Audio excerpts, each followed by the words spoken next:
यस्य स्वयं स्वभावाप्ति रभावे कृत्स्नकर्मणः तस्मै सौज्ञानरूपाय नमोस्तु परमात्मने।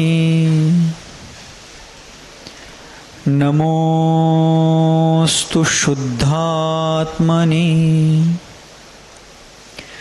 नमोस्तु गुरुरात्मने। पंकनहि पंकज बनु मुक्ता बनु नसीप दीप बनु जलतारहूँ गुरुपद पद्म समीप। नमो भारती भ्रम मिटे ब्रह्म बनु मैं बाल भार रहित भारत बने भास्वत भारत भाल। भार रहित भारत बने भास्वत भारत भाल। बोलिए पंच परमेष्ठी भगवान की, द्वादशांग जिनवानी माता की, अध्यात्म महर्षि आचार्य भगवान श्री पूज्यपाद मुनि महाराज की, चारित्र्य चक्रवर्ती मुनिकुल पितामह योगींद्र चूड़ामणि धर्म साम्राज्य नायक 20वीं शताब्दी के प्रथम आचार्य भगवान श्री शांति सागर जी मुनि महाराज की, दीक्षा गुरु शांत मूर्ति वात्सल्य रत्नाकर गुरुवर आचार्य भगवान श्री सन्मति सागर जी मुनि महाराज की, परम पूज्य आचार्य भगवान श्री विद्या सागर जी मुनि महाराज की, परम पूज्य क्षपकराज आचार्य भगवान श्री वर्धमान सागर जी मुनि महाराज की, उनके उत्कृष्टतम संलेखना महामहोत्सव की, अहिंसा परमो धर्म की।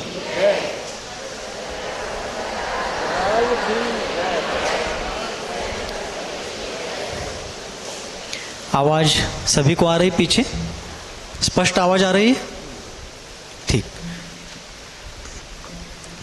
बाहुबली में एक बहुत सुंदर सुभाषित लिखा हुआ है, संसार विषवृक्षस्य द्वे फले अमृतोपमे ज्ञानामृत रसास्वादः संगति ही सज्जनैः सह। अर्थात इस संसार को विषवृक्ष की उपमा दी है। किसकी उपमा दी है? उपमा अलंकार है। और यह चतुर्गति संसार जो है एक विषवृक्ष के समान है, जिसके सारे फल विषाक्त है, विषैले हैं, किंतु सौभाग्य से उस विष वृक्ष पर 2 फल अमृतोपम है, अमृत के समान है। कौन से? ज्ञानामृत रसास्वाद, ज्ञान रूपी अमृत का रसास्वादन करना। दुनिया में दूसरा कोई भी अमृत ऐसा नहीं है जो जीव को अमृतत्व की प्राप्ति करा दे, किंतु जो सम्यक ज्ञान है, सच्चा ज्ञान है, वस्तुनिष्ठ ज्ञान है, वही वास्तविक अमृत है। उसके सेवन से, प्राशन से ही यह जीव अमृतत्व को प्राप्त करता है, मृत्युंजयी बनता है, सिद्ध परमात्मा दशा को प्राप्त कर लेता है। इसलिए ज्ञान समान न आन कारण, ज्ञान के समान दूसरा कोई कारण सुख के लिए नहीं है इस विश्व में। संपूर्ण 3 लोक में ज्ञान के लिए, ज्ञान के समान दूसरा कोई सुख का हेतु नहीं है, ऐसा यह ज्ञान है। किंतु उसी ज्ञान के अभाव में अज्ञानी जीव संसार के चारों गतियों में निरंतर भटकते हुए अपने अपने दुखों का बोझ वहन करते हैं। किंतु ज्ञानी जीव क्या करते हैं? अपने ज्ञान रूपी खड्ग के माध्यम से मोह मिथ्यात्व का विनाश करके शाश्वत अतीन्द्रिय आनंद को पाने का पुरुषार्थ वे प्रारंभ कर देते हैं और निरंतर उसी उपक्रम को करते हुए उस दिशा में आगे बढ़ते हैं। हम सभी को यही करना है क्या नाही? आणि गे त्यात बरे थे मळी मारा पारगोळा दनगोळा बेड़ा। आचार्य कहते हैं भव भ्रमण से पार होने के लिए आत्मरमण की आवश्यकता है। और जो जीव आत्मरमण के पुरुषार्थ के लिए अग्रणी हो जाते हैं, उस दिशा में प्रयास करते हैं, उस दिशा में आगे बढ़ते हैं, वे तत्काल या कालांतर में अवश्य में उस अतीन्द्रिय आनंद के धाम में प्रवेश करते हैं। जो कोई भी हो, जो उस दिशा से आगे बढ़ेगा, वह उस गंतव्य को अवश्य में प्राप्त करेगा। यहाँ पक्षपात या कोई पंथ भेद, संत भेद अथवा किसी गरीब अमीरी का कोई भेदभाव नहीं है। जो उस मार्ग से आगे बढ़ेगा वह अवश्य में उस साध्य के रूप में परिणत हो जाएगा। यह जैन दर्शन की गारंटी है। अतः आचार्य पूज्यपाद जी महाराज ने इष्टोपदेश परमागम में हम सभी के लिए यही सुंदरतम उपदेश दिया है कि हम सभी लोग उस रत्नत्रय स्वरूप मोक्ष मार्ग की आराधना करते हुए अपने साध्य की ओर आगे बढ़े। यह जीवन विनाशशील है। निश्चित रूप से विनाश लीला को धारण करता हुआ यह जीवन निरंतर मृत्यु की ओर आगे बढ़ रहा है, किंतु जो मृत्यु को भी ललकारते हैं वह मरण को मात्र एक सामान्य परिवर्तन समझते हैं, क्योंकि उन्होंने शाश्वत सत्य को समझ लिया है। मृत्यु शाश्वत सत्य नहीं है, मृत्यु एक तात्कालिक परिवर्तन मात्र है। शाश्वत सत्य तो वस्तु का स्वरूप है। जीवादि 6 प्रकार के द्रव्यों का जो मूल स्वरूप है वही शाश्वत सत्य है, और उस आत्म स्वरूप को प्रगटाने का एकमेव उपाय है सम्यक दर्शन ज्ञान चारित्राणि। वह एक ही मार्ग है। मैं एक प्रसंग बार बार उदाहरण के माध्यम से बताता हूं, क्योंकि वह आवश्यक है। उदाहरणार्थ, आज हम सभी लोग यहाँ पर कुंथलगिरी सिद्ध क्षेत्र पर विराजमान है। इथंच आहे ना तुम्ही सगळे? आत्ता तपासून बघा। हम सभी लोग इस पवित्रतम सिद्ध क्षेत्र पर विराजमान हैं। यहाँ पर हर कोई अपने अपने स्थान से आया है। यहाँ आने के लिए अनेकों मार्ग हैं। कोई इधर सांगली, कोल्हापुर, पंढरपुर होते हुए आ सकते हैं, कोई पुणे, बारामती होकर के आ सकते हैं, कोई इधर से संभाजी नगर, कचनेर होते हुए आ सकते हैं, कोई और अनेक दिशाओं से आ सकते हैं, कोई कळंब की तरफ से आ सकते हैं। ऐसे अनेकों दिशाओं से यहाँ आ सकते हैं। कोई ऊपर से टपक सकते हैं, कोई नीचे से प्रकट सकते हैं। दशों दिशाओं से इस क्षेत्र पर आने का मार्ग उपलब्ध है, किंतु मुक्ति नगर तक जाने का एक ही मार्ग है, सम्यक दर्शन ज्ञान चारित्राणि। दूसरा मार्ग उसके लिए नहीं है। यहाँ आने के लिए अनेकों मार्ग हैं, किंतु वहां जाने के लिए एक ही मार्ग है। आज तक जो जो जीव मुक्त हुए, जो जो वर्तमान में हो रहे हैं, जो जो भविष्य में होंगे, वे सभी उसी रत्नत्रय स्वरूप मोक्ष मार्ग से ही मुक्त हुए थे, हो रहे हैं, होते रहेंगे। तो उसके लिए हम सबको और भी पुरुषार्थ बढ़ाने की, और भी पुरुषार्थ करने की आवश्यकता है। तो आचार्य पूज्यपाद जी महाराज को यहाँ शिष्य प्रश्न करता है कि हे गुरुदेव, जो जीव आत्म स्वरूप में रमण करता है, अज्ञान आदि समस्त कर्मजन्य भावों का त्याग करके जो आत्म तत्व में लीन होने का पुरुषार्थ करता है, आत्मलीनता को धारण करता है, उस जीव की परिणति कैसी होती है? उस जीव का अपने आप में एक प्रकार का किस प्रकार का पुरुषार्थ होता है? इस बात का उत्तर देने के लिए पूज्यपाद स्वामी जी ने इष्टोपदेश परमागम में 47 क्रमांक की कारिका यहाँ पर हम सबके लिए परोसी है। मैं बोलूँगा, आप भी बोलेंगे। आत्मानुष्ठान निष्ठस्य व्यवहार बहिः स्थितेः जायते परमानंदः कश्चिद्योगेन योगिनः। आत्मानुष्ठान निष्ठस्य व्यवहार बहिः स्थितेः जायते परमानंदः कश्चिद्योगेन योगिनः। आचार्य महाराज बहुत सुंदर उपदेश दे रहे हैं। वे कहते हैं, व्यवहार बहिः स्थितेः, जो साधक अध्यात्म का रसिक बनता हुआ, आत्मानंद का प्यासा बनता हुआ, शुद्धोपयोग रूपी सरोवर में प्रवेश करने के लिए तत्पर बनता हुआ, उस निश्चय रत्नत्रय का उपासक बनता है, वह साधक व्यवहार बहिः स्थितेः, व्यवहार चारित्र से भी बाहर हो जाता है. कंटाळा आलाय? गोष्ट सांगू राजा राणीचे थोड्या वेळानं. जो साधक निश्चय चारित्र को लक्ष्य बना करके, वास्तव में मूल लक्ष्य तो क्या है? मुक्ति. चतुर्गति संसार से मुक्त होना ही यह मूल साध्य है, मूल लक्ष्य है. लेकिन व्यवहार निश्चय रत्नत्रय जो है उस साध्य का प्रत्यक्ष और परोक्ष साक्षात या परंपरा कारण है.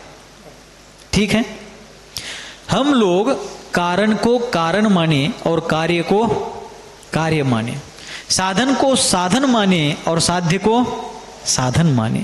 आज अज्ञानवश बहुत से लोग व्यवहार एकांत में उलझे हैं, तो कितने ही महानुभाव निश्चय आग्रह में, निश्चय के हटाग्रह में उलझे हुए हैं. किंतु व्यवहार भी हमारा साध्य नहीं है और निश्चय भी हमारा साध्य. उन दोनों साधनों का प्रसंगानुसार, भूमिका अनुसार प्रयोग करते हुए शाश्वत अतीन्द्रिय आनंद को उद्घाटित करना ही हम सबका साध्य होना चाहिए. वही वास्तविक साध्य है. बराबर.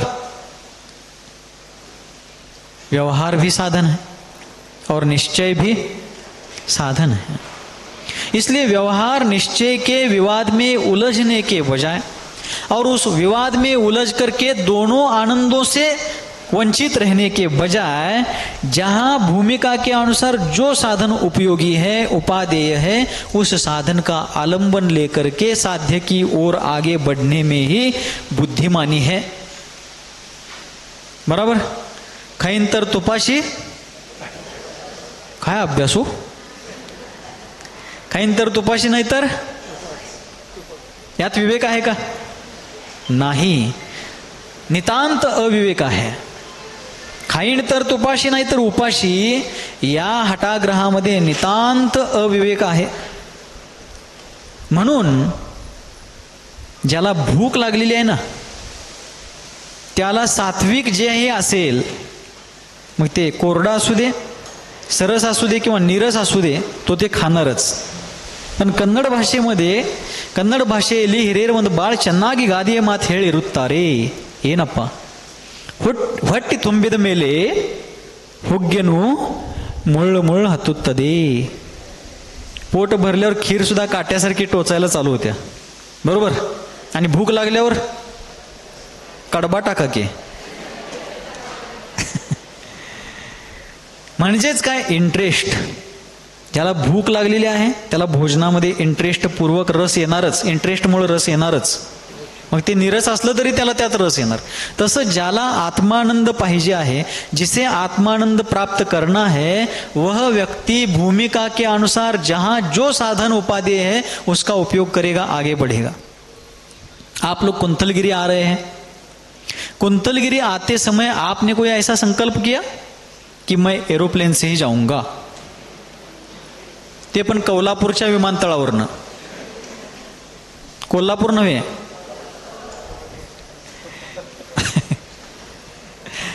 मुझे कुंतलगिरी जाना है, मैं एरोप्लेन से ही जाऊंगा, ऐसा आपने किया क्या? मुझे कुंतलगिरी जाना है, मैं ट्रेन से ही जाऊंगा, अन्य साधन से नहीं जाऊंगा. मुझे कुंतलगिरी जाना है, मैं बैलगाड़ी से ही जाऊंगा, अन्य साधन को हाथ नहीं लगाऊंगा. ऐसा कुछ किया आपने? नहीं.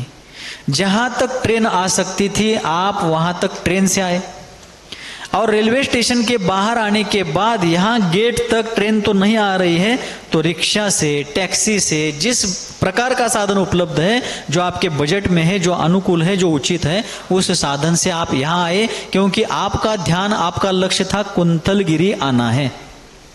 साधन एरोप्लेन हो, ट्रेन हो, साइकिल हो, मोटरसाइकिल हो, बैलगाड़ी हो, या हम जैसा पैदल हो, जाना कहाँ है?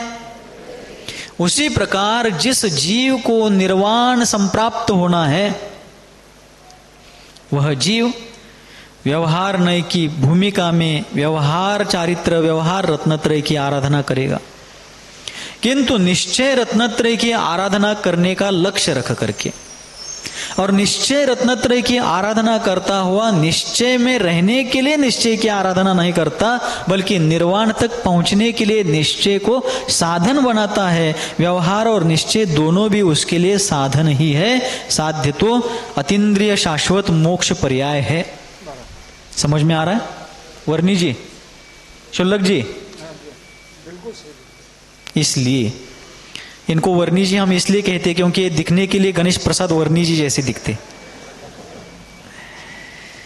वर्णी यह एक उपाधि है। विशेष साधकों को, विद्वानों को वर्णी कहा जाता है। उत्तर भारत में परिपाटी रही है। तो हम लोगों को यहाँ पर यही समझना है कि हमें यदि अध्यात्म का आनंद लेना है तो उस आनंद को पाने के लिए निरंतर उस ओर आगे बढ़ना है, और जितना संभव है लोक व्यवहार जहाँ जिस भूमिका में निभाना है वो निभा करके भी उससे जब जब अलिप्त हो सकते हैं, उससे जब जब अलग हो सकते हैं, तब तब विविक्त शय्यासन नाम के तप के माध्यम से एकांत में श्रीकांत की खोज के लिए। ये क्या है महाराज? एकांत में श्रीकांत मतलब श्री यानी लक्ष्मी। श्री का अर्थ क्या है? लक्ष्मी। कौन सी लक्ष्मी? धन लक्ष्मी? धन लक्ष्मी नहीं, धन्यता को प्रदान करने वाली वह मुक्ति लक्ष्मी। लेकिन वह प्रगटते समय कैवल्य दशा में अनंत चतुष्टय रूप होती है। उस लक्ष्मी को श्री कहा जाता है। और कांत का मतलब है पति, स्वामी। श्रीकांत यानी लक्ष्मीपती। तिरुपतीला जाचीला आणि लक्ष्मीपति का मतलब होता है अनंत चतुष्टयात्मक, अनंत गुणात्मक जो आत्म संपत्ति है, आत्मगुण संपत्ति है, उस संपत्ति का स्वामी जो आत्मा है वही वास्तव में श्रीकांत है। और उस श्रीकांत की अनुभूति एकांत में होती है। होती ही है ऐसा नहीं है, लेकिन जब भी होती है उसी माध्यम से, उसी प्रकार से होती है। तो आचार्य कहते हैं कि जो साधक अध्यात्म के आराधक है, आत्म तत्व के उपासक है, रत्नत्रय के अनुष्ठान करने वाले हैं, ऐसे साधु क्या करते हैं? व्यवहार बहि स्थिते, व्यवहार चारित्र से भी आगे जाकर के, व्यवहार रत्नत्रय से भी आगे बढ़ करके निश्चय चारित्र में, निश्चय रत्नत्रय में लीन होते हैं, अर्थात शुद्धोपयोग की अनुभूति करते हैं। चारित्र चक्रवर्ती महामहिम महाश्रमण आचार्य भगवान श्री शांति सागर जी महाराज ने अपने अंतिम उपदेश में जो कहा था उसका उल्लेख अभी शुल्लक जी ने किया था। क्या? कि संयम कपड़ों में नहीं है, अर्थात परिग्रह सहित दशा में संयम नहीं है। आंशिक रूप से संयम हो सकता है जिसको देश संयम कहा गया, लेकिन सकल संयम जो है निर्घ्रंथ दशा में ही है। और उस निर्घ्रंथ दशा वाला संयम धारण करने के बाद ही सातवें गुणस्थान से जीव शुद्धोपयोगी होता है। क्योंकि प्रवचन सार परमागम की 9वीं गाथा की टीका लिखते हुए जयसेन आचार्य देव ने प्रवचन सार परमागम में कहा कि पहले 3 गुणस्थान, गुणस्थान कितने हैं? 14 है। पहले 3 गुणस्थान घटते हुए अशुभोपयोग के हैं। चौथे से छठे गुणस्थान तक बढ़ता हुआ शुभोपयोग है। कहां से कहां तक? चौथे से छठे गुणस्थान तक बढ़ता हुआ शुभोपयोग है, और 7वें से 12वें गुणस्थान तक बढ़ता हुआ शुद्धोपयोग है। 13वें 14वें गुणस्थान में और गुणस्थानातीत सिद्ध दशा में शुद्धोपयोग का फल है। इसलिए कपड़ों में संयम नहीं, संयम के बिना 7वां गुणस्थान नहीं, 7वें गुणस्थान के बिना आत्मानुभव नहीं, आत्मानुभव के बिना कर्म निर्जरा नहीं, और कर्म निर्जरा के बिना केवल ज्ञान नहीं, केवल ज्ञान के बिना मोक्ष नहीं। ऐसा उपदेश उन आत्मानुभवी यतिराज ने दिया है। यही ऊपर बैठकर देशभूषण कुलभूषण भगवान का जो मंदिर है उसके बाहर, मंदिर से बाहर आते समय दाएं हाथ में जो कोना है शांतिनाथ जिनालय के सामने, उसी कोने में बैठ करके जिन्होंने कोने कोने में, जगत के कोने कोने में जिन धर्म का प्रचार किया, वे उस मंदिर के कोने में बैठ करके ऐसा उपदेश देकर चले गए। इसलिए सिंह विशिष्ट आसन पर बैठता है तभी वो सिंहासन होता है, ऐसा नहीं है। बल्कि सिंह चट्टान पर भी बैठ जाए तो चट्टान भी सिंहासन कहलाती है। वे आचार्य कोने में बैठ गए लेकिन जैन धर्म कोने कोने में पहुंच गया। ऐसा उनका उपकार इस भारतीय वसुंधरा पर है, इस भरत क्षेत्र पर है।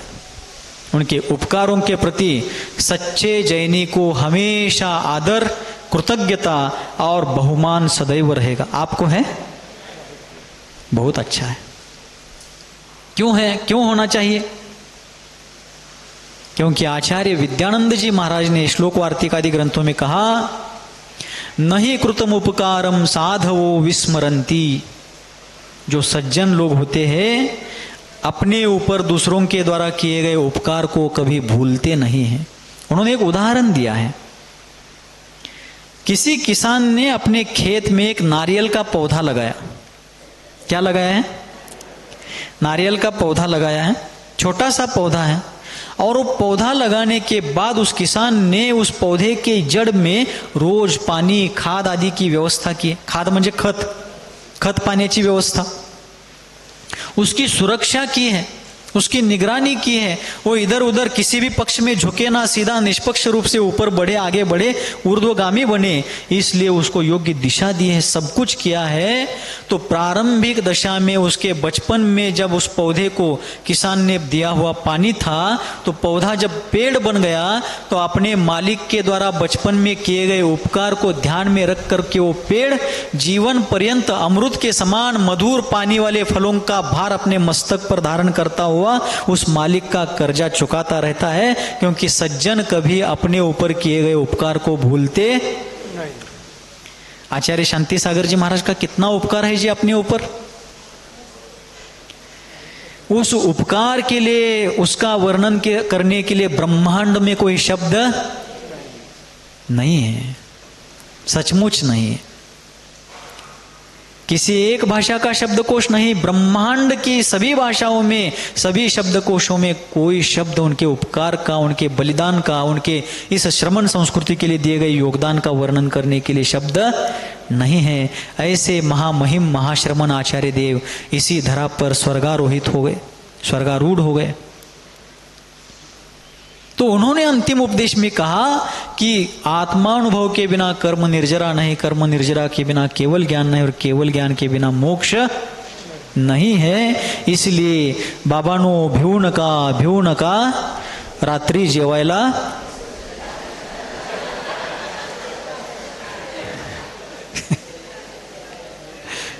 काय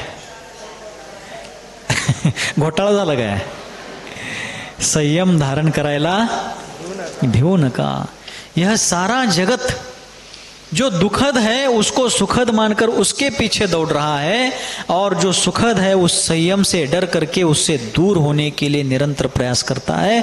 किंतु उन महामहिम आचार्य देव ने कहा कि डरिए मत, डरिए मत, संयम धारण करने से डरिए मत, क्योंकि संयम के बिना आत्मानुभव संभव नहीं है।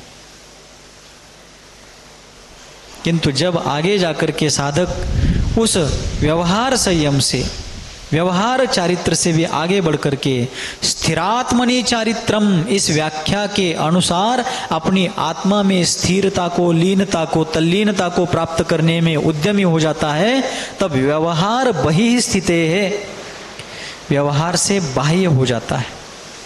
अर्थात व्यवहार चारित्र के भी आगे, प्रवृत्ति से भी निवृत्ति की ओर जाता है।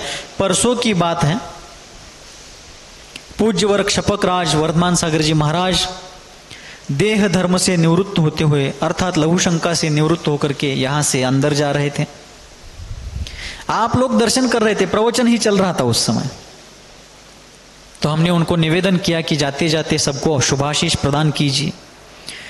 तो उन उदार चेता, कितने उदार चेता है वे, उदार चरितानाम तो वसुधैव कुटुंबकम, संपूर्ण वसुधा ही जिनका कुटुंब है।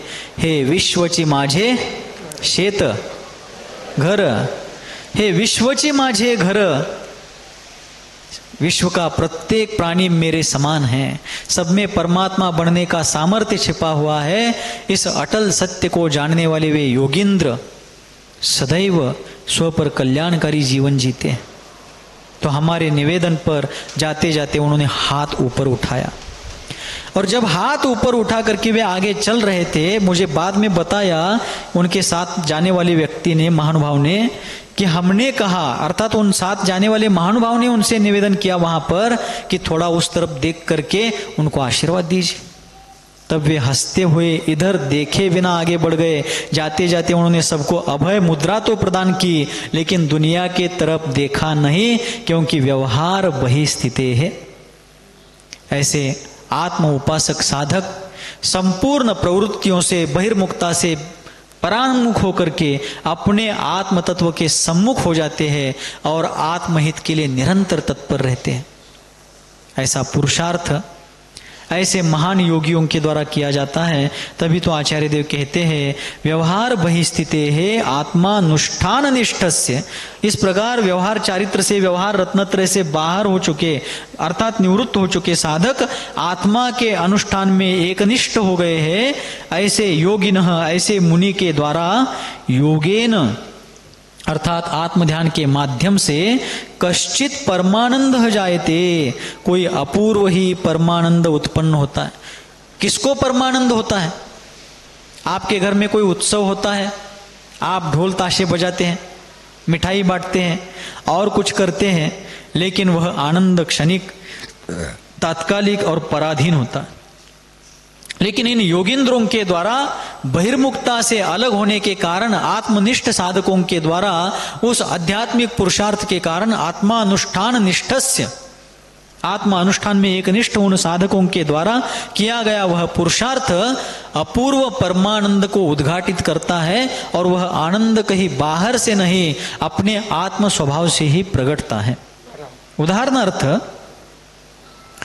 आपके घर में किसी पात्र में, बर्तन में पानी रखा है।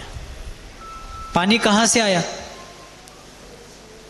बाहर से आया, नल से आया हो, बोर से आया हो, या बारिश का हो, लेकिन उस बर्तन में रखा पानी कहीं से बाहर से ला करके उसमें रखा गया है। श्रीफल में पानी कहां से आता है? निसर्गाची करणी। अंधश्रद्धाळू लोक काय म्हणतात याच गोष्टीला? देवाची करणी. तो काय काय करणी करतोय कोणास ठाऊक? देवाची करणी नव्हे, निसर्गाची करणी। अर्थात निसर्ग, प्रकृति का ही एक चमत्कार है कि श्रीफल में भी पानी होता है। किसी के भी द्वारा उसमें पानी भरा नहीं गया है, वो स्वाभाविक है। जब कोई व्यक्ति श्रीफल के ऊपर के आवरण को हटा देता है, उसको फोड़ता है, तो पानी बाहर से नहीं आता, भीतर से बाहर आता है। उसी प्रकार योगियों के द्वारा व्यवहार निश्चय रत्नत्रयी का यथा योग्य अनुष्ठान जब किया जाता है, तब कर्म रूपी ऊपर के आवरण हटते जाते हैं और भीतर से वह परमानंद अपने आप प्रकट होता जाता है। यही अध्यात्म का रहस्य है, और यह शक्ति सबके पास है। किसके पास है? लेकिन ये समझना होगा। ये क्या करना होगा? समझना होगा। किसी हिंदी विचारक ने एक जगह पर कहा है, भगवान बनने की ताकत है तुझमें। क्या कहते हैं वे? भगवान बनने की ताकत है तुझमें, तू मान बैठा कि पुजारी हूं बस मैं। क्या हो गया है? ताकत तो सब में भगवान बनने की है, लेकिन मान्यता क्या बनाए रखी है कि बस हम पुजारी हैं। द्यावर कडे कई, मनी कडे वही। बस भगवान की पूजा करते रहना यही हमारा कर्तव्य है, यही हमारा धर्म है, यही हमारा जीवन है, ऐसा हमने मान लिया है। किंतु जैन दर्शन एक अलौकिक दर्शन है। वो कहता है कि भगवान की पूजा भगवान के लिए नहीं, भगवान की पूजा स्वयं भगवान बनने के लिए करना है। यही जैन दर्शन में आराध्य, आराधना और आराधक के बीच का संबंध है, उसके पीछे का रहस्य है। भगवंतांची पूजा कशासाठी करायची आहे? वो संपत्ती कूडू, संतत्ती कूडू, ಸೌಭಾಗ್ಯನಿ ಕೂಡು ಅದರ ಸಲುವಾಗಿ ಮಾಡೋದೈತಿ ಇಲ್ಲ. ಯಾತ್ರ ಸಲುವಾಗಿ ಮಾಡಬೇಕು? ಅನಾದಿ ಕಾಲದಿಂದ ಈ ಚತುರ್ಗತಿ ಸಂಸಾರದಲ್ಲಿ ನಾವು ನೀವು ಏನು ಪರಿಭ್ರಮಣ ಮಾಡ್ತಾ ಇದ್ದೇವೆ, ಆ ಪರಿಭ್ರಮಣ ನಾಶ ಮಾಡೋ ಸಲುವಾಗಿ ಆತ್ಮತತ್ವದ ಉದ್ಘಾಟನ ಮಾಡೋ ಸಲುವಾಗಿ ನೀವು ಏನು ಮಾಡಬೇಕು? ಜಿನ ಭಗವಂತರದ ಪೂಜೆ ಮಾಡಬೇಕು ಅಲ್ಲ ಅಲ್ವಾ? श्रवण बेळगोळ कड़े अलवा म्हणतात. इसलिए हम सभी को अपने भीतर का सामर्थ्य पहचानना है. हम भी परमात्मा बन सकते हैं. किसी राजा को जब हाथी चाहिए होता है तो वह राजा बड़ा हाथी लाने का प्रयास नहीं करता है, हाथी का बच्चा पकड़ने का प्रयास अपने सैनिकों के माध्यम से करता है. क्यों? यदि बच्चा मिलता है, हाथी का शिशु मिलता है, तो उसको पकड़कर बचपन में उसको प्रशिक्षित करना आसान होता है और आगे दशकों तक, वर्षों तक वह हाथी उनके काम में आ सकता है, क्योंकि लंबे रेस का घोड़ा मान करके वे ऐसा करते हैं. तो जब उस हाथी के बच्चे को पकड़ने का काम किया जाता है तब उसको एक गड्ढे में फंसाया जाता है और फंसाने के बाद 2-3 दिन उसको भूखा रखते हैं और फिर जब वो दुर्बल हो जाता है तो उसको पकड़ करके लोह श्रृंखलाओं से, लोहे के जंजीरों से उसको बांध करके अपने गजशाला में ले आते हैं. और लाने के बाद बच्चा हो तो भी किसका बच्चा है? पिल्लो असलं तरी कोणाचा आहे? हत्तीचं पिल्लो है. बच्चा हो तो भी उसका बल बहुत ज्यादा होता है मनुष्य की तुलना में. तो उस हाथी के बछड़े को वे लोग अपनी गजशाला में ला करके बड़ी बड़ी लोह श्रृंखलाओं से बांध करके रखते हैं. वो हाथी का बच्चा किशोर अवस्था में आया हुआ वो बच्चा निरंतर उस बंधन को तोड़ने का प्रयास करता है, हमेशा आगे पीछे के पैरों के द्वारा उसको झटके दे करके उससे छूटने के लिए तत्पर रहता है. किंतु अनेक दिनों तक प्रयास करके भी जब उसका बंधन टूटता नहीं तब धीरे धीरे उसकी स्वतंत्रता की आशा कमजोर होने लगती है. और जैसे जैसे उसकी आशा कमजोर होने लगती है उसके प्रयास भी ढीले पड़ जाते हैं. बंद नहीं होते एकदम से, लेकिन प्रयास कम होते हैं और एक दिन प्रयास बंद कम होते होते एक दिन पूर्ण रूप से वो प्रयास थम जाते हैं. और जब उसके प्रयास थम जाते हैं तो कुछ दिन और 2-4 दिन और उसका निरीक्षण करने के बाद उसके जो पालक होते हैं, उसके जो नियंत्रक होते हैं, उसको मैनेज करने वाले व्यवस्थापक होते हैं, वे उस लोह श्रृंखला को हटा करके मोटी मोटी रस्सों से, जो रस्से होते हैं ना, कासरा, हग्ग गड़ू, मोटे मोटे रस्सों से उसको बांध देते हैं. अब क्या फर्क हो गया बताइए? उसकी उम्र कुछ दिन की क्यों ना हो बढ़ गई है. जैसी उम्र बढ़ गई बल भी बढ़ गया है, लेकिन शारीरिक बल बढ़ता हुआ भी मनोबल धस गया है, मनानं खचलेला येतो. और जो बाह्य बंधन था वो पहले की अपेक्षा थोड़ा कमजोर लगाया गया है. लोहे की श्रृंखला की जगह सूत की रस्सी बांधी गई है. अब लोह श्रृंखला की तुलना में सूत की रस्सी तो कमजोर है और उसकी उम्र कुछ दिन की बढ़ने के कारण, बल बढ़ने के कारण वो समर्थ बन गया है. फिर भी उसके मन में एक धारणा बैठ गई है कि अब मैं जीवन में कभी भी इस बंधन से छूट नहीं पाऊंगा. आता मी काय होऊ शकणार नाही, यातून सुटू शकणार नाही. इस आंतरिक मान्यता के कारण वो और प्रबल सबल होता हुआ भी, बंधन कमजोर होता हुआ भी, प्रयास के अभाव में, मनोबल के अभाव में वो जीवन पर्यंत परतंत्रता का पराधीन जीवन जीता है. उसी प्रकार आचार्य कहते हैं कि विश्व के प्रत्येक प्राणी में परमात्मा बनने का सामर्थ्य है, किंतु अनादिकाल से सभी जीवों ने अपने आप को कर्मों का गुलाम मान के रखा है. आमचे आचार्य महाराज सन्मती सागरजी महाराज नेहमी प्रवचनात सांगायचे की जे पुरुषार्थहीन लोक असतात ते 8 अक्षरी मंत्र म्हणत असतात. दुबळ्या मनाचे पुरुषार्थहीन लोक किती अक्षरी मंत्र म्हणतात? 8. कोणते हो? काय करू कसं करू, काय करू कसं करू. किती अक्षर झाली मोजून बघा की. किती अक्षर झाली हो? काय करू यानं मांडली, काय रिस्पॉन्स, यानं मांडली हेंग मांडली. काय करू कसं करू, काय करू कसं करू, क्या करूं कैसे करूं, क्या करूं कैसे करूं. पुरुषार्थहीन, कमकुवत, कमजोर मनोबल वाले लोग इसी प्रकार का मंत्र जपते रहते, क्या करूं कैसे करूं. लेकिन जिनका शारीरिक बल दुर्बल है, लेकिन आत्मबल, मनोबल और उन सब बलों को मार्ग दिखाने वाला गुरु बल जिनके साथ है, वो कर्म बल को पराजित करके उसको धूलि में मिला देते हैं, मिट्टी में मिला देते हैं। 3 जनवरी 1951 को, कब? 3 जनवरी 1951 को महाराष्ट्र के कोल्हापुर जिले में निमशिरगांव नाम के गांव में एक बालक का जन्म होता है। माता पिता ने उनका नाम रखा पायगोंडा। आज वही बालक इस विशाल संघ का पालक बना हुआ है। शपकराज आचार्य वर्य,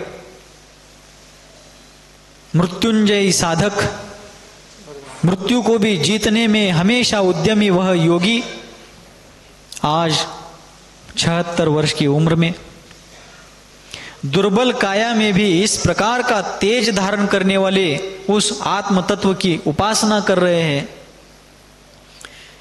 कि उनकी उस साधना को देख करके आज मैं पूरे विश्वास के साथ कह सकता हूं कि ऐसी संलेखना युगों युगों के बाद होती है।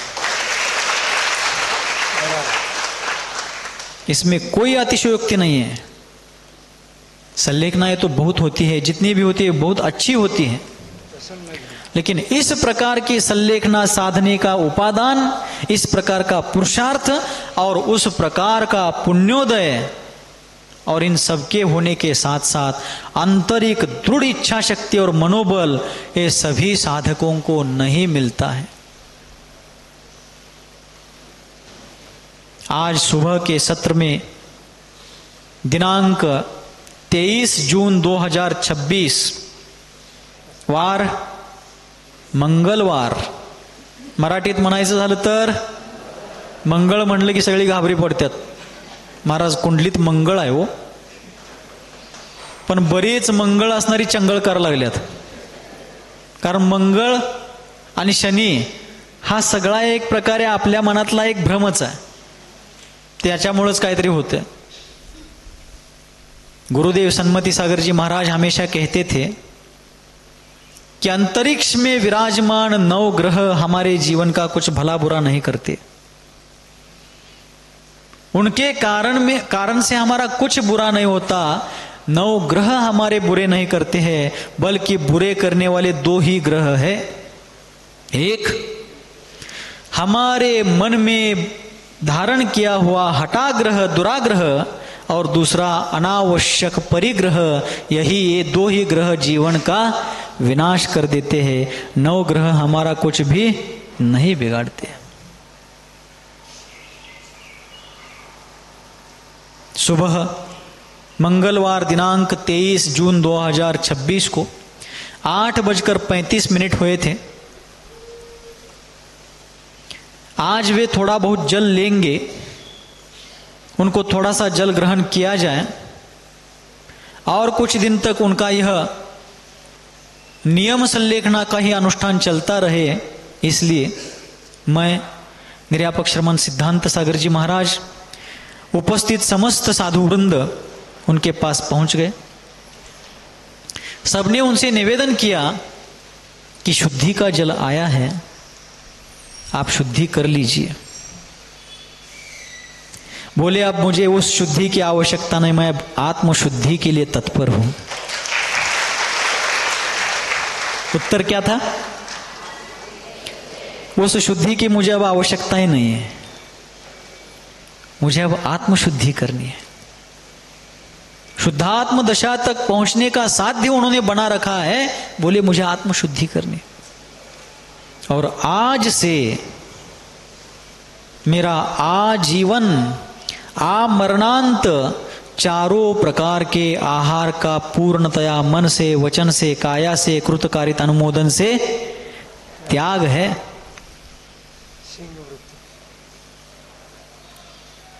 देखिए, एक श्लोक आता है नीति वाक्यामृतम ग्रंथ में। गुणसागर जी महाराज उस श्लोक का हमेशा उल्लेख करते हैं कले कालो चले चित्ते। सोमदेव सूर्य आचार्य महोदय ने श्लोक, इस पंचम काल में आश्चर्य क्या है? क्या आश्चर्य है जी?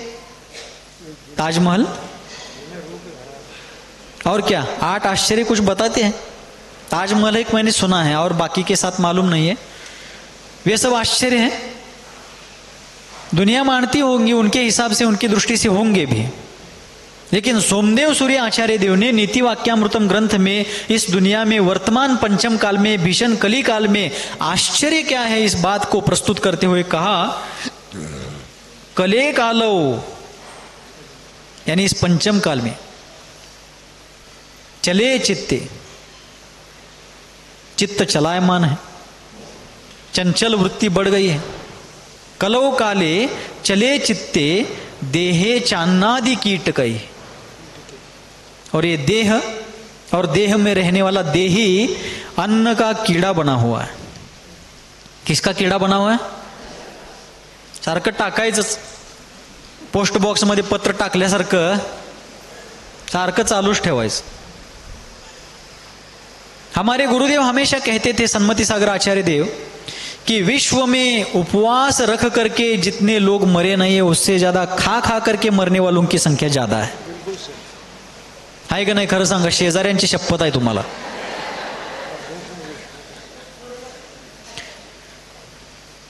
कलौ काले चले चित्ते देहे चान्नादि कीट कई। कितने लोग हैं देखिए, मुख खुल नहीं रहा है,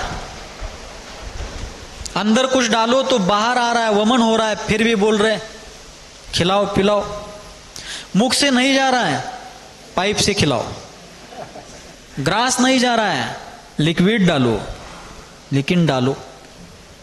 XYZ एक व्यक्ति थे, कर्म कैसा होता है, उनको हाइपर शुगर थी। क्या थी? देखिए कितना फर्क है। उनको हाइपर शुगर थी, गृहस्थ थे वे, और उस शुगर में भी उनको रोज मीठा लगता था। लोग कहते थे आप ऐसा मत कीजिए, बचेंगे नहीं। इंसुलिन का इंजेक्शन रोज लेते थे। जब उनको कोई कहता था कि मत खाइए मीठा, वो कहते थे मैं इंजेक्शन लेते लेते या शुगर बढ़ करके मर जाऊंगा, लेकिन मीठा नहीं छोड़ूंगा। लेकिन यहाँ मीठा और खट्टा सब छोड़ करके सिर्फ शुद्धोपयोग का रसास्वादन निरंतर चल रहा है। ऐसा यह योग। कलौ काले चले चित्ते देहे चान्नादि कीट कहे। देह अन्न का कीड़ा बना हुआ। एतच्चित् चमत्कारः, आगे क्या कहते हैं? एतच्चित् चमत्कारः जिन रूप धरा नरा। इस पंचम काल में यदि कोई चमत्कार है तो इस पंचम काल में दिगंबर रूप जिन मुद्राधारी नर इस धरती पर विचरण कर रहे हैं, यही इस पंचम काल का आश्चर्य है। ऐसा यह कलिकाल है। और सिर्फ जिन मुद्रा धारण किए हुए नहीं है, जिनेन्द्र देव के समान निर्वाण प्राप्त भले इस पर्याय में ना हो, तो भी निर्याण पर्याय को अर्थात संलेखना पूर्वक मरण का पुरुषार्थ कर रहे हैं। पंडित मरण की साधना कर रहे हैं। तो हम सबने निवेदन किया शुद्धि का जल आया है, चलिए। बोले नहीं, मैं अब आत्मशुद्धि करने जा रहा हूं, चारों प्रकार के आहार का मेरा त्याग है। ये बताते समय चेहरा प्राची दिशा में उदयाचल पर आए हुए सूर्य की तरह दमक रहा था। उस मुखमंडल पर कोई खेद नहीं था, कोई चिंता नहीं थी, कोई व्यथा नहीं थी, किसी प्रकार की मलिनता या मलाल नहीं था। पूर्ण उत्साह, अतीव स्फूर्ति भीतर से उमड़ रही थी। ये कहां से आ रहा है? प्रसन्न धिया साधक भीतरी बल पर यह कार्य कर रहा है। आज जब उनके जीवन की तरफ दृष्टि डालते हैं तो गृहस्थ जीवन की ज्यादा बातें यहां करना कोई औचित्य नहीं रखता, किंतु गृहस्थिक जीवन जीते हुए भी उन्होंने अपने जीवन में प्रापंचिक कर्तव्यों के साथ साथ धार्मिक क्षेत्र में बहुत योगदान दिया। विद्यालय में वे शिक्षक के रूप में रहे, विद्यार्थियों को सिखाते रहे। और जब 49 वर्ष की उम्र में उनको सहज स्वाभाविक वैराग्य हो गया तो उन्होंने स्वेच्छा निवृत्ति लेकर के संयम पथ पर आगे बढ़ने के लिए सन्मति सागर आचार्य देव के चरणों की शरण ली। आगे जाकर के निर्ग्रंथ मुनि दीक्षा ली और गुरुदेव के बाद इस संघ का भार उत्तरदायित्व धारण किया। उस लौकिक विद्यालय में विद्यार्थियों के शिक्षक रहे और इस आध्यात्मिक विद्यालय में निर्ग्रंथ मुनियों के शिक्षक बने और आज भेद विज्ञान की उस पाठशाला के महान गुरु बन गए हैं, महाशिक्षक बन गए। शिक्षकों का जीवन कैसा होता है उसके बारे में मराठी साहित्यकारों की 2 पंक्तियां अभी याद आई। हा ही योगायोगच की आम्ही शिक्षकी पेशात यावे। काय म्हणतात? हा ही योगायोगच की आम्ही शिक्षकी पेशात यावे, दुःख अंधारी गिळुनी चांदणे शिंपीत जावे, दुःख अंधारी गिळुनी चांदणे शिंपीत जावे। अपने जीवन में जो कुछ भी कष्ट है, उपसर्ग है, उपद्रव है, परिचय है, व्यथा कथा है, उसको एकांत में सहन करते हुए, संयम से सहन करते हुए भी दूसरों के जीवन में चांदनी का छिड़काव करना, अर्थात प्रकाश फैलाना, अर्थात प्रकाश स्तंभ जैसा जीवन। सम्यक दृष्टि जीव कैसा होता है, आत्म उपासक कैसा होता है। संलेखना शब्द को सार्थकता प्रदान करने वाली संलेखना देखनी है तो अभी कुंतलगिरी में देखनी है, यह मैं दावे के साथ कहता हूं। कषाय संलेखना, कषायों की कितनी मंदता, कितनी मार्दवता, कितनी रुजुता, कितनी क्षमाशीलता है। कषाय मंद मंदतर ही नहीं मानो मंदतम हो गए हैं। आज भारतवर्ष में जहां जहां विराजमान अनेकों बड़े बड़े आचार्यों, अनेकों मुनियों ने इन क्षपक राज महायोगी का यह पुरुषार्थ सुन करके, समझ करके, जान करके उनसे संपर्क साधा। चारित्र्य चक्रवर्ती आचार्य शांति सागर जी महाराज की अक्षुण्ण आचार्य परंपरा के पंचम पट्टाधीश आचार्य भगवान श्री वर्धमान सागर जी महाराज, जो अभी भारत की वीर भूमि राजस्थान राजपुताना में विराजमान है, आज दोपहर में मैं उपस्थित था, उसी समय उनसे संपर्क हुआ, वहां से फोन आया था। तो प्रत्यक्ष क्षपकराज ने उनकी वीडियो कॉलिंग थी, क्षमा याचना की, उन्होंने क्षमा मांगी, संलेखना की बहुत बहुत प्रशंसा और अनुमोदना की। पूज्य महान ज्ञानी आचार्य श्री सुविधि सागर जी महाराज, जिनका पिछले वर्ष चातुर्मास विश्व वंद्य देवभूमि श्रवण बेलगोला में था, हम लोग भी चातुर्मास के लिए वहीं पर थे। चातुर्मास काल में बीच बीच में हम लोगों का मिलना हुआ। आचार्य भगवान श्री सुविधि सागर जी महाराज, जिन्होंने आचार्य वर्धमान सागर जी के साथ साथ मुझे प्रायश्चित्त ग्रंथ का अध्ययन कराया, उन परमोपकारी आचार्य सुविधि सागर जी महाराज का भी अभी उसी दरमियान संपर्क संवाद हुआ। उन्होंने भी इनकी महान साधना का बहुत ही अभिनंदन किया, अनुमोदन किया और इनकी संलेखना की भूरी भूरी प्रशंसा की। पूज्य आचार्य सन्मति सागर जी महाराज हमारे गुरु महाराज के ही शिष्य, पूज्य आचार्य वर्य श्री पवित्र सागर जी महाराज निरंतर संलेखना के अपडेट ले रहे हैं। आचार्य विद्यासागर जी महाराज से दीक्षित शिक्षित पूज्य मुनिश्री वीर सागर जी, निर्यापक शर्मन वीर सागर जी, विशाल सागर जी, धवल सागर जी महाराज ने भी रोज के रोज यहाँ का अपडेट लिया है। आज भी उनका संपर्क हुआ, वे भी गदगद है। पूज्य आचार्य श्री समय सागर जी महाराज ने भी इस संलेखना की जानकारी लेकर के अनुमोदना अभिनंदन किया, बहुत बहुत प्रशंसा की। और भी अनेकों साधकों ने, जिन जिनको पता चला, आचार्य चंद्रप्रभ सागर जी महाराज हो, ऐसे सभी लोगों ने जो जहां जहां हैं, उन सभी लोगों ने इस संलेखना के प्रति अपने मनोभाव से बहुत बहुत अनुमोदना और बहुत बहुत सद्भावनाएं व्यक्त की है। पूज्य निर्यापक शर्मन धर्म सागर जी महाराज और संघस्थ सभी साधु जो सांगली, कोल्हापुर, बेलगांव तरफ विराजमान हैं, वे लोग तो छटपटा रहे हैं। उनका कहना है कि हमारा पुण्य कितना क्षीण रहा होगा कि ऐसी लोकोत्तर सल्लेखना देखना हमारे नसीब में नहीं है, लेकिन फिर भी उन्होंने संतोष और धैर्य के साथ वहाँ से इस सल्लेखना के प्रति अनुमोदना की है। वे लोग निरंतर अपने शक्ति अनुसार वहाँ पर जाप्यानुष्ठान अपने अपने मालाएं फेर रहे हैं कि महाराज की साधना निर्विघ्न हो। बाहर में सभी लोग अपने अपने स्तर पर अपने अपनी भूमिका में अपने अपने स्थान से इस सल्लेखना का अनुमोदन कर रहे हैं, साथ जाप्यानुष्ठान कर रहे हैं, सब कुछ कर रहे हैं, लेकिन वर्तमान में यहाँ पर प्रत्यक्ष विराजमान इस संयम के महामेरु का प्रभाव ऐसा है कि मौसम का तापमान भी नीचे आया है। इस सूर्य का तापमान क्या, मोह का तापमान जहाँ कम हो रहा है वहाँ सूरज का तापमान क्या है। जिस मोह रूपी दुष्कर सूर्य ने इस जीव को अनादिकाल से संतप्त करके रखा है, उसका तापमान जब इनके सामने कम हो गया है तो ऊपर का सूर्य क्या करेगा। किसी विचारक ने बहुत अच्छी 2 पंक्तियां कही है, 2-5 मिनट में मैं समाप्त कर रहा हूं। कंटाळा लगा होय, मला पण सांगावं असं वाटलंय।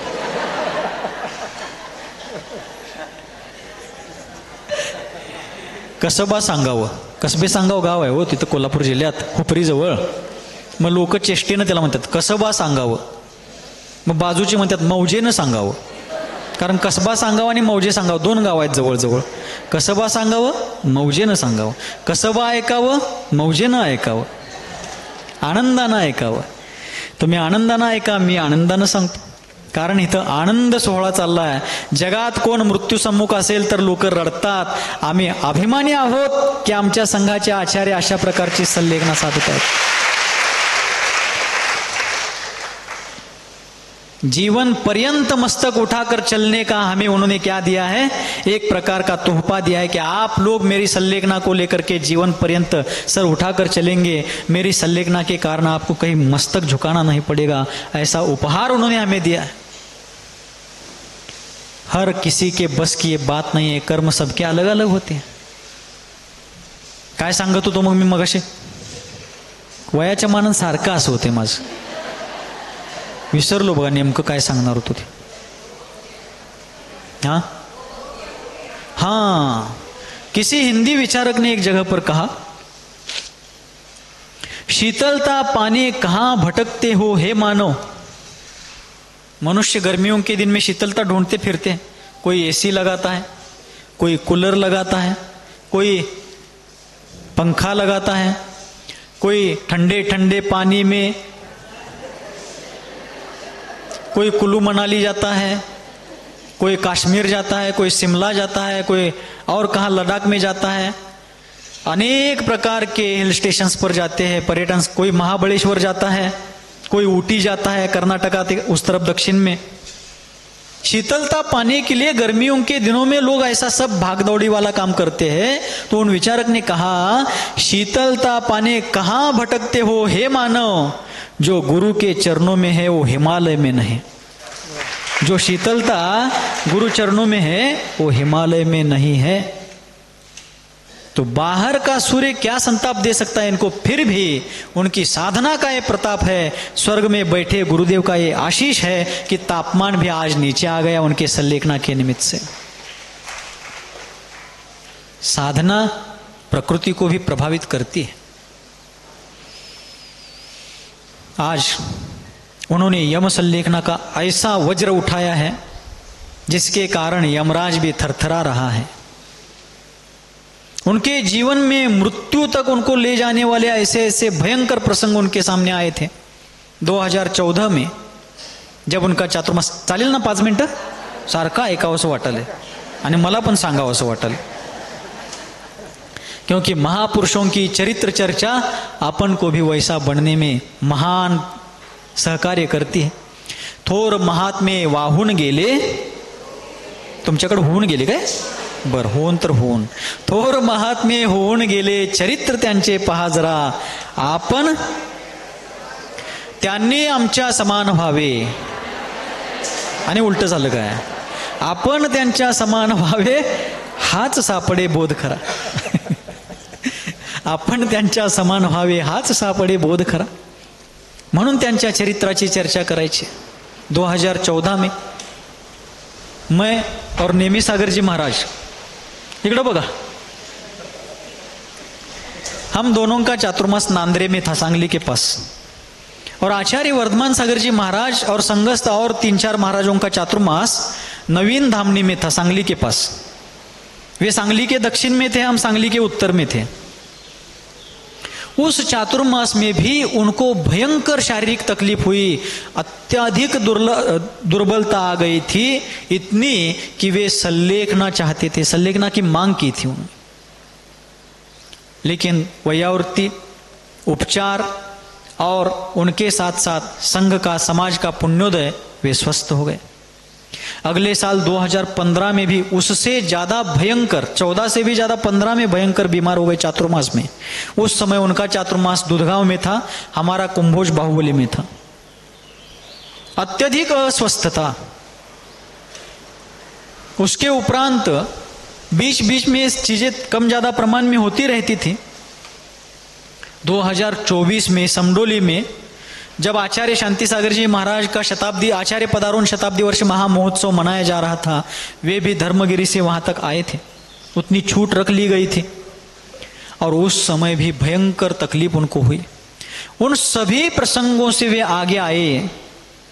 आज वैसी कोई अस्वस्थता शारीरिक तौर पर नहीं है। मृत्यु ने उस समय उनको जबरदस्त क्या दिया था? फाइट दिया था। आज वे मृत्यु को फाइट दे रहे हैं।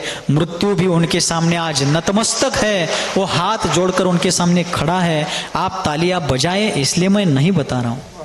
जो हम 24 घंटे देख रहे हैं ना, वो मैं बता रहा हूं। कितनी जागृति है। शास्त्र में भक्तियां पढ़ते समय, प्रतिक्रमण पढ़ते समय वे सुनते हैं, बाकी सभी लोग पढ़ते हैं। कोई एक शब्द भी आगे पीछे हो जाए, किसी एक शब्द का उच्चारण भी चूक जाए, वे कहते हैं ये शब्द ऐसा नहीं, ऐसा है। कहां से आ रहा है? आत्मबल से प्रस्फुटित हो रहा है। देह में ताकत नहीं है, आत्म तत्व से ये सब प्रकट हो रहा है। और आत्म तत्व के प्रति निरंतर जागृति होते हुए भी सम्यक दृष्टि, जीव के सम्यक्त्व के 4 लक्षण बताए: प्रशम, संवेग, अनुकंपा, आस्तिक्य। अभी 2:30 बजे वे यहां आए थे। थोड़ी सी धूप उनको चाहिए थी, क्योंकि उनको ठंड से थोड़ी तकलीफ होती है। जितना सहन कर सकते उतना वो सहन करते। यथाशक्ति करना है। शक्ति तस त्याग तपसी। शक्ति के बाहर का तो सहन किसी को भी संभव नहीं है। तो फिर उन्होंने थोड़ा सा व्यक्त किया कि थोड़ा सा धूप में बैठना है। तो वहां उपस्थित हम लोग उनको यहां तक ले आए। जो आप लोग वहां सीढ़ियों पर बैठे, जिने पर, उसके उस तरफ उनको विराजमान किया गया और वे धूप में बैठे थे कुर्सी पर। हम लोग बगल में खड़े थे। धूप बहुत तेज थी, बादल वाली धूप तेज थी। 1-2 मिनट जाने के बाद उनके ध्यान में आया और वे कहने लगे कि आप छाव में जाइए। मुझे कहने लगे, वे मराठी में संवाद चल रहा था, मैं हिंदी में बता रहा हूं। आप छाव में जाइए, धूप बहुत तेज है। मैंने उनसे मराठी में कहा, अभी आपको हिंदी बता रहा हूं। मैंने कहा, यहां पर वो छाव नहीं हो तो क्या हुआ, आपकी तो छाव है। जैसे ही मैंने ये कहा, उन्होंने कहा, आपको ये सब सूझता कैसे है? तुम्हाला हे सगळं असं सुचतंय कसं? देखो, सुन करके चुप नहीं बैठे। अपनी प्रशंसा सुन करके चुप नहीं बैठे। दूसरा कोई होता तो हाँ सही कह रहे हो, मी जरा असतो का नाही त्यांच्या जागी, हाँ आता बरोबर बोललास बघ। लेकिन वे क्या बोले, ये सब आपको सूझता कैसे? यानी दूसरे के गुणों को ग्रहण करना, गुण ग्राहकता।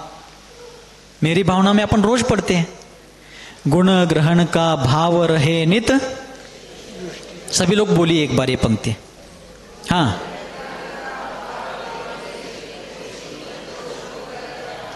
ये रोज पढ़ते हैं। और काम क्या होता है? दोष ग्रहण का काम चले न तो दृष्टि न गुणों पर जावे। काम उल्टा होता है। कैसा होता है? दोष ग्रहण का काम चले नित, दृष्टि न गुणों पर जावे। वो क्या कर रहा है, ये क्या कर रहा है, इधर क्या चल रहा है, अरे तुम क्या कर रहे हो देखो. तुका म्हणे, रामदास म्हणे, अरे तू काय म्हणे ते बघ की.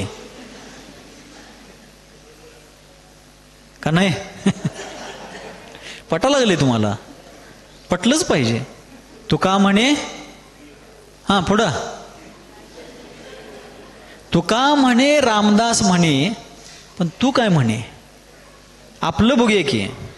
शिव खेरा नाम के एक विचारक है, मोटिवेशनल स्पीकर है, लेखक है. उन्होंने एक जगह पर कहा, सुन रहे सभी लोग, सिर्फ कान से कि ध्यान से?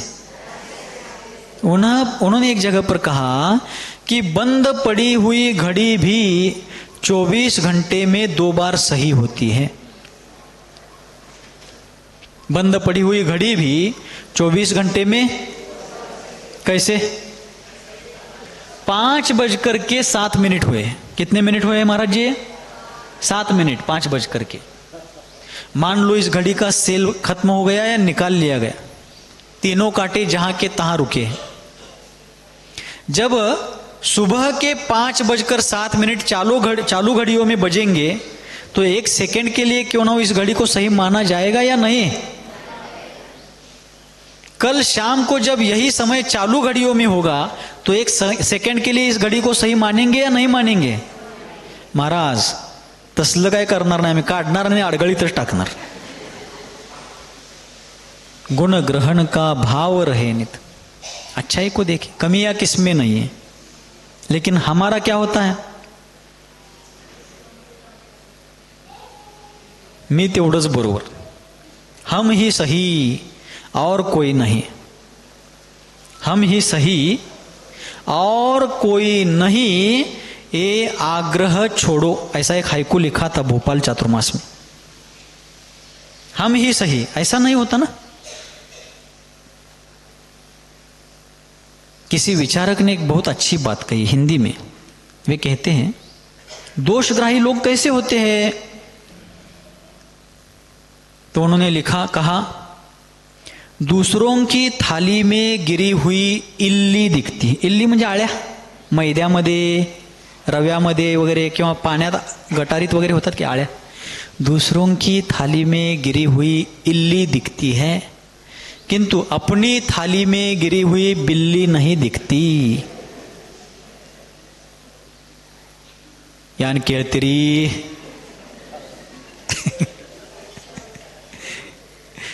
ऐसा होता है. इसलिए मैं भी उसी में से आया हूं. हम सबको इन चीजों को सुधारते जाना. ये किसी की व्यक्तिगत बात नहीं, अनादिकालीन संसार में यही सब संस्कार पड़े हुए हैं. अब इनमें संशोधन करना, इनको दूर करना है, गुणों को ग्रहण करना है और अपने भीतर के गुण सागर को प्रगटाना है और अपने जीवन में इस प्रकार आगे बढ़ना है कि जीवन रूपी मंदिर के संयम रूपी शिखर पर सल्लेखना का रत्न कलश चढ़ा करके ही स्वर्गारोहण करना है. इस पर्याय से पार होना है, अपने जीवन को सार्थक करना है. आज इन महामहिम मुनिराज ने अपने जीवन में सल्लेखना, यम सल्लेखना धारण करके मृत्यु को भी चेतावनी दी है, उस ओर आगे बढ़ रहे हैं. सतत जागृति, शास्त्र श्रवण आदि क्या कैसा चल रहा है मैंने रोज आपको दिया है, बताया. अंदर की सारी बातें, जो अंदर की सारी वहां पर चल रही परिणतियां हैं, आपके सामने जितना बता सकना संभव है रोज हम आपको बता रहे. क्यों बता रहे? क्योंकि आप लोग 24 घंटे यहाँ रह नहीं सकते. रहना चाहते हो, प्रयास भी करे तो भी वैसा संभव नहीं है, व्यवस्था नहीं हो सकती. क्या हो सकती है? लेकिन आपको भी उनकी साधना सुनने को मिले. जितना देखने के लिए संभव है उतना आपको भी देखने दिया जाए. जिस माध्यम से, प्रत्यक्ष ना सही तो परोक्ष रूप से, यहाँ ना सही वहाँ, जिस प्रकार से आप भी उसका लाभ ले सके, इसके लिए प्रयास. यहाँ के सारे उपस्थित स्वयंसेवक, यहाँ के ट्रस्ट कमेटी के लोग, यहाँ का स्टाफ, बाहर से आए हुए, भारतवर्ष से जहाँ जहाँ से भी आ रहे, ये सभी लोग अपने अपने भूमिका के अनुसार सहयोग दे रहे हैं. मुनि संघ, आचार्य संघ भी इसमें पूर्ण रूप से सपोर्टिव है, अनुमोदक है, सहायक है. सभी मुनि संघों ने, आचार्य संघों ने हमसे बार बार यही कहा है कि हमारी ओर से कोई भी सहायता आपको आवश्यक हो तो आप तुरंत हमारे लिए सूचित करें. हम अपने शक्ति अनुसार, अनुकूलता अनुसार या जो भी हमसे संभव है आपकी सेवा में हम प्रस्तुत है। जिस प्रकार से संभव है वैसा हम आपकी सेवा में तत्पर है, सहयोग में तत्पर है। उन सबके प्रति भी मैं कृतज्ञता पूर्वक संघ की ओर से, क्षपक राज की ओर से हार्दिक कृतज्ञता व्यक्त करता हूँ, साधुवाद व्यक्त करता हूँ। आपके सहयोग के प्रति भी, उपस्थित अनुपस्थित आप सभी के सहयोग के प्रति भी हम सभी लोग साधुवाद व्यक्त करते हैं। इसी प्रकार आप हमेशा सहयोगी बने रहेंगे, यह आशा रखते हैं। और इसी के साथ साथ रोज की तरह आज फिर एक बार सूचना दे रहा हूँ कि जिन्होंने दर्शन अभी किया हुआ है वो प्रामाणिकता से रिवर्स गियर, वहाँ स्क्रीन पर दिखेगा आपको। जो अभी अभी आए हैं उनको दर्शन मिलेगा, लेकिन कोई भी बातचीत नहीं करेंगे, पूर्णतया मौन, मोबाइल साइलेंट, वहाँ बैठकर कोई दर्शन नहीं करेंगे। खड़े खड़े दर्शन करके तुरंत आगे बढ़ेंगे। वहाँ श्रीफल, बादाम वगैरह कोई द्रव्य चढ़ाते हुए रुकना नहीं है। आपकी पूजा सब जो द्रव्य पूजा है मंदिर जी में श्री जी के सामने कीजिए। और शिखर जी से, काशी से, बनारस से आते समय जैसे वहाँ की वस्तुएं लाते हैं उसी प्रकार यहाँ से भी कुछ ले जाइए। क्या ले जाते हैं या नहीं चले? यहां से एक संकल्प ले जाइए। कौन सा? कि हमारा जन्म वासना के बिस्तर पर हुआ है, लेकिन मरण संलेखना के संस्तर पर करेंगे, गुरुओं के श्री चरणों में करेंगे।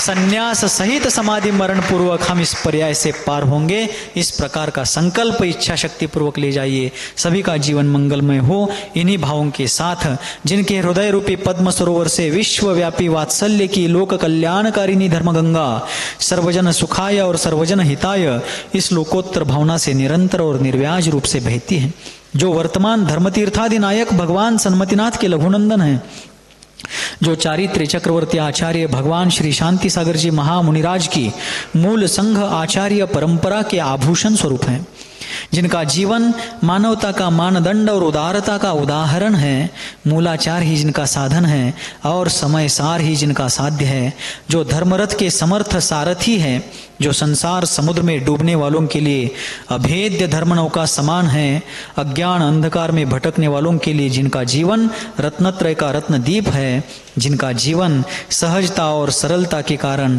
सुंदरता से भी सुंदर है, ऐसे मेरे जीवन के सर्वे सर्वा भाग्य विधाता सन्मति सागर आचार्य देव के त्रिभुवन सुंदर लोक पूज्य चरण कमलों में यही प्रार्थना करता हूँ कि हे गुरुदेव, सभी की मति सन्मति हो और सभी की गति पंचम गति मोक्ष गति हो। इन्हीं मंगलमय भावों के साथ बोलिए गुरुवर आचार्य भगवान श्री सन्मति सागर जी मुनि महाराज की